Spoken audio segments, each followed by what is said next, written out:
well both. We can, all right. So a few things before we get into this, all right? So future method is just kind of a fancy, sexier way of saying band assisted, okay? So future method is in reference to anytime we're using bands, and the bands are helping us right up to the position we need to be in, okay? Now, we can use bands to assist us in a workout if we just have to get reps done, but we can also use bands to assist us when we're not really right proficient at keeping the body in a really good stacked position and loading it correctly, right? So don't think of bands as like a weakness, think of them as a tool to develop right more efficient capacity and quality movement, right? So these future method, right, C2B, so chest to bar, that's the goal. So the primary focus here is chest to the bar. Can you do 6 to 10 repetitions, keeping your body nice and vertical, pulling through your lats, getting that bar to your sternum? That's the goal, okay? I don't care how many bands you gotta use, that's the primary focus, all right? What this is doing is it's putting the shoulder into internal rotation, right? Why is internal rotation important for you guys? Because you gotta do push-ups for your assessment, right? And that puts the shoulder into what?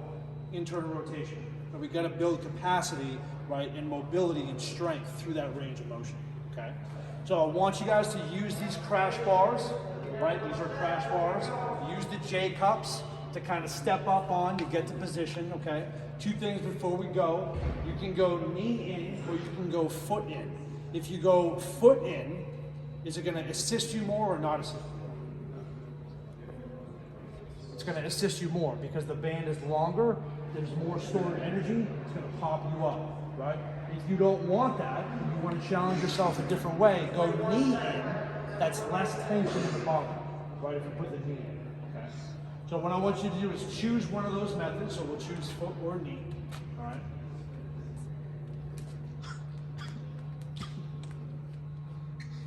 Would highly recommend getting, once you get to position, getting both feet in, right? But before we step off and walk the plank, so to speak, I want you to set yourself up already.